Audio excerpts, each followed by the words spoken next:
নমস্কার, আমি clinical dietician Surangana Rana. এই শীতের মরশুমে কিন্তু অনেকে কনস্টিপেশনে কিন্তু ভীষণ ভুক্তভোগী। অনেকের ক্ষেত্রে কিন্তু এই জিনিসটা আমি দেখেছি যে কনস্টিপেটেড হওয়ার চান্সেস কিন্তু অনেক বেশি দেখা যায় শীতকালে। তো এখান থেকে কিভাবে আমরা রিকভার করতে পারি? এই কনস্টিপেটের সমস্যা কিন্তু ভীষণভাবে এফেক্ট করে আপনার হেলথকে।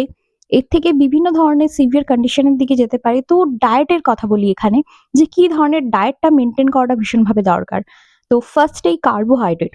কার্বোহাইড্রেটটা কিন্তু ভীষণভাবে দরকার ডায়েটের মধ্যে মেইনটেইন করাটা। যারা ভাবছেন যে টোটালি প্রোটিন বেসড ডায়েটের উপরে থাকবো, আমি কোনোভাবে কার্বোহাইড্রেট ইনক্লুড করব না, সেক্ষেত্রে কিন্তু কনস্টিপেটেড হওয়ার চান্সেস কিন্তু অনেক বেশি দেখা যায়। আর অবশ্যই কার্বোহাইড্রেট, প্রোটিন দুটোকে ইকুয়ালি ভাবে ব্যালেন্সে রাখুন। তার সাথে অবশ্যই শাকসবজিটা ভীষণভাবে ইম্পর্টেন্ট। এই শীতের মৌসুমে প্রচুর পরিমাণে শাক পাওয়া যায়।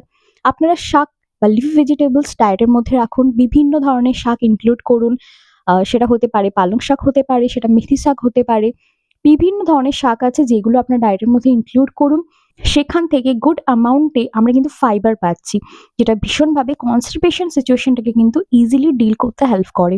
আর অবশ্যই ভেজিটেবলস তো আমরা পাচ্ছি। এই শীতের মরশুমে প্রচুর পরিমাণে ভেজিটেবলস অ্যাভেলেবল। আর ডায়েটের মধ্যে অবশ্যই স্যুপটা ট্রাই করতে পারেন। বডিকে হাইড্রেট রাখাটা ভীষণভাবে দরকার। হাইড্রেশনটা কিন্তু আমরা অনেক সময় স্কিপ করে থাকি। জল প্রপারলি ইনটেক করি না। তো সেক্ষেত্রে ওয়াটার মেইনটেইন করাটা কিন্তু ভীষণভাবে দরকার, বিকজ বডি কিন্তু ডিহাইড্রেট হয়ে থাকে এই শীতের মরশুমে। তো ওয়াটার ইনটেকের সাথে সাথে কিছু টাইম আমরা স্যুপটাও কিন্তু ইনক্লুড করতে পারি। বিভিন্ন ধরনের স্যুপ আপনারা ডায়েটের মধ্যে রাখুন, বডিকে হাইড্রেট রাখুন। তো কনস্টিপেশনের সমস্যা অনেকটা পরিমাণে রিলিফ করতে হেল্প করবে। আমার সাথে ডায়েট কনসালটেশন করতে চাইলে অবশ্যই স্ক্রিনে দেওয়া নাম্বারে অ্যাপয়েন্টমেন্ট নিয়ে নিতে পারেন। আর ইমেল করেও অবশ্যই অ্যাপয়েন্টমেন্ট বুক করে নিতে পারেন। সুস্থ থাকবেন, ভালো থাকবেন। দেখা হচ্ছে পরের ভিডিওতে।